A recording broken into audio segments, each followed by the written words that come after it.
মা কালীর দিব্যি বলছি ভাই, যদি আগে জানতাম বিবাহিত পুরুষদের এরকম অবস্থা হয় তাহলে আগে বিয়েটা করতাম না। যারা এখনো বিয়ে করেনি তাদের এখনো সতর্ক করছি, পাতি বাংলা ভাষায় 2-3টে কারণ আপনাদের সামনে তুলে ধরবো। এরপরেও যদি কেউ বুঝতে না পারেন, যদি বিয়ে ফিয়ে করেন, সেটাকে বলবো গান্ডুগুমি ছাড়া আর কিছু নয়। নাম্বার 1, ধরুন কারোর স্ত্রী পালিয়ে গেছে, দোষটা ঘুরে ফিরে ওই বেচারা স্বামীর দিকেই আসবে। সবাই আড়ালে আবডালে আত্মীয় স্বজন বন্ধু বান্ধব বলবে ওই মালটা রাত্রে দিতে পারতো না, সুখ দিতে পারতো না। দেখুন, এর থেকে পাতি বাংলায় কিছু বলতে পারবো না, আপনারা অ্যাডাল্ট হয়েছেন। পালিয়ে গেল স্ত্রী, বেচারা দোষ পড়লো স্বামীর নামে। ধরুন বাড়িতে উদ্যম ঝামেলা হচ্ছে শাশুড়ি আর বৌমার সাথে, হাতা খুন্তি ছোড়াছুড়ি হচ্ছে, দোষটা পড়বে কি আর ওই বেচারা স্বামীর। শ্বশুরবাড়ির লোকজন বলবে আমার জামাইটি এখনো শাশুড়ির বা তার মায়ের আঁচল ছাড়তে পারেনি। আর নিজের মা কি বলবে, নিজের মা বলবে দেখো বৌমার আঁচল ধরতে শুরু করে দিয়েছে, এখন আর মাকে মা বলে চিনতে পারে না।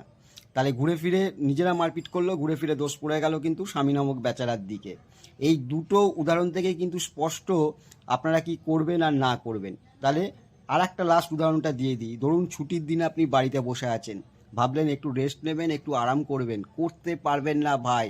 সকাল থেকে শুরু হবে ওই রামায়ণ বাণী মহাভারত বাণী, যতক্ষণ না শুতে যাবেন সন্ধ্যেবেলা বা রাত্রিবেলা ততক্ষণ কিন্তু শেষ হবে না। এই 3টে কারণই মনে হয় যথেষ্ট। যদি শোনেন ভালো, যদি না শোনেন সেটাও ভালো, আপনাদের ব্যাপার, আপনারা বুঝে নেবেন। আমার সাবধান করার দরকার ছিল, আমি সাবধান করে। मजा आया और मैं ये जो मजा है हिंदुस्तान के हर व्यक्ति को देना चाहता हूं।